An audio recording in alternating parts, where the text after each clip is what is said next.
Hadira. Yuliati. Ahmad Rizal.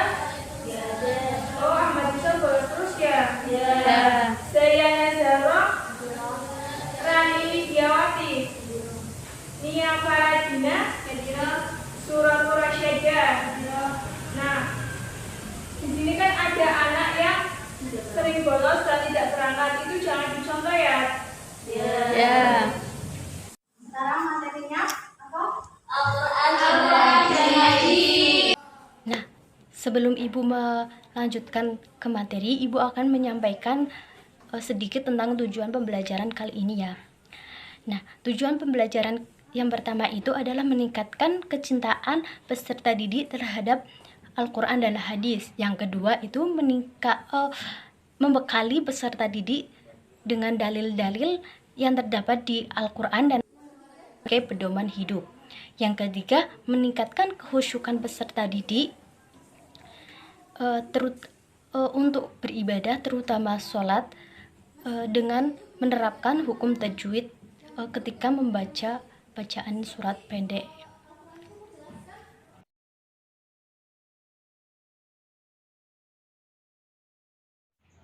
Oke, Ibu akan menyampaikan materi tentang Al-Quran.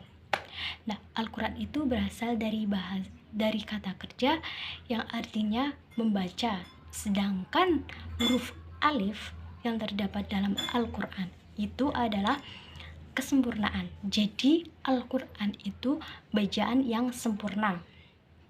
Nah, kesempurnaan itu bisa diartikan untuk menyempurna kitab-kitab yang lain yang sudah diturunkan terlebih dahulu. Sedangkan menurut istilah Al-Quran itu yaitu kalamullah. Kalamullah ini maksudnya gimana? Maksudnya ucapan yang bukan dari nabi, bukan dari malaikat, bukan dari makhluk lain, tetapi firman dari Allah Subhanahu wa taala. Nah, kalamullah mukjizat yang diturunkan kepada Nabi Muhammad. Mukjizat ini mukjizat yang luar biasa, suatu hal yang luar biasa yang diturunkan kepada Nabi Muhammad SAW yang diriwayatkan secara mutawatir. Yang mutawatir ini dimaksud itu diriwayatkan oleh orang 3 lebih, yang orang itu harus memiliki kriteria yang tertentu, yaitu harus yang tidak pernah bohong, yang akhlaknya mulia, yang mampu hafalannya itu sempurna, dan lain-lain, dan banyak lagi kriteria-kriterianya. Nah, diturunkan secara mutawatir nih. Nah, ketika kita membaca Al-Quran itu dihukumi dengan ibadah. Nah, kita membaca Al-Quran. Nah, kita itu bisa diartikan beribadah. Nah, ketika beribadah kita mendapat pahala. Nah, maka dari itu kita sering-sering membaca Al-Quran. Ada pepatah berkata, semakin tinggi iman kita, semakin sering kita membaca Al-Quran. Semakin sering membaca Al-Quran, semakin tinggi iman kita. Nah, Ibu ingin anak-anak Ibu itu sering membaca Al-Quran. Ibu mohon anak-anak itu di rumah sering baca Al-Quran ya anak-anak, agar kita ditingkatkan iman kita, agar kita itu mendapat pahala. Nah, untuk melatih kita membaca Al-Quran, kali ini Ibu akan menuntun membaca Al-Quran ya anak-anak, ayat-ayat Al-Quran. Nah, Ibu ingin membaca surat Al-Fatihah, karena Al-Fatihah itu membuka dari surat-surat yang lain. Oke, kita membaca bersama-sama ya anak-anak.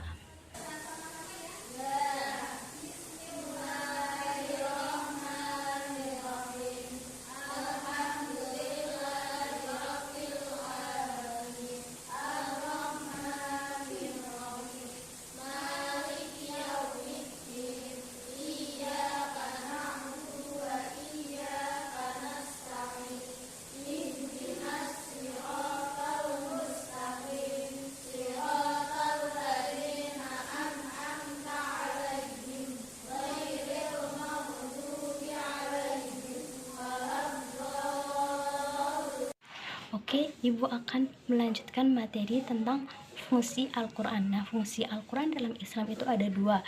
Yang pertama itu sebagai Al-Huda, yang artinya petunjuk. Yang kedua Al-Furqan, yang artinya itu pembeda. Nah, petunjuk itu maksudnya gimana sih? Nah, petunjuk dalam hal ini itu petunjuk hidup, petunjuk kita menjadi pedoman hidup kita, menikmati kehidupan.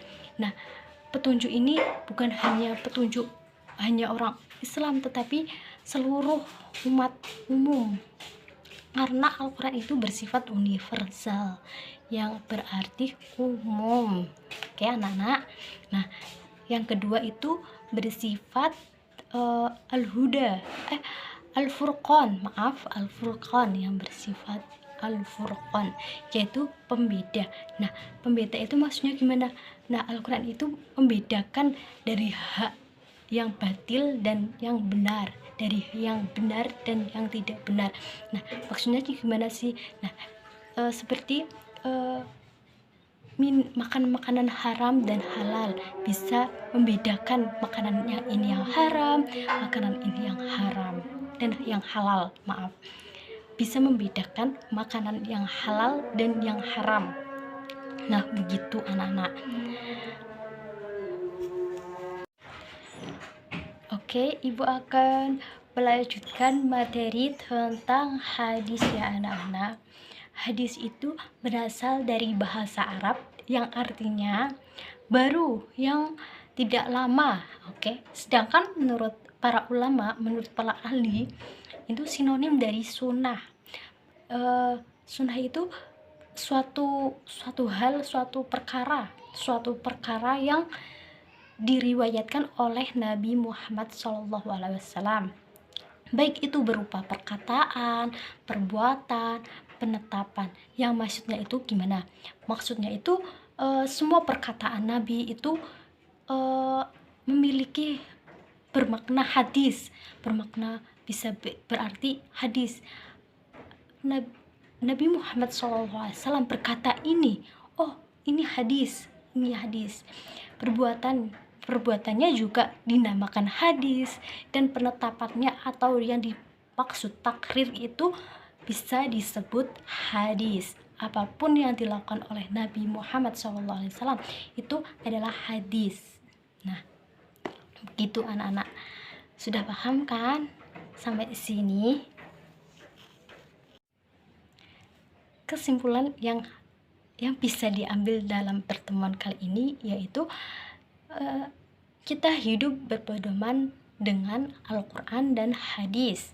Maksudnya itu gimana? Nah, kita itu hidup di dunia itu pasti banyak tantangan, masalah itu, masalah ini, dan berbagai masalah. Nah, kita itu harus berpatokan dengan siapa kalau ada masalah? Nah, kita itu berpatokan dengan Al-Quran dan hadis. Nah, gimana nih teman-teman? Gimana nih anak-anakku? Udah pada paham belum materi tentang Al-Quran dan hadis sebagai pedoman? Nah,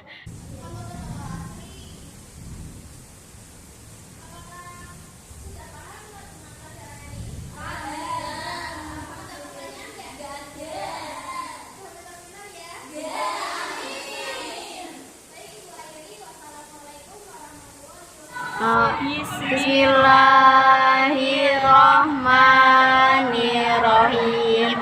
Wal asri innal insana lafi khusrin illa ladina amanu wa amilus solihati wa tawasaw bil haqqi wa tawasaw bis sabr.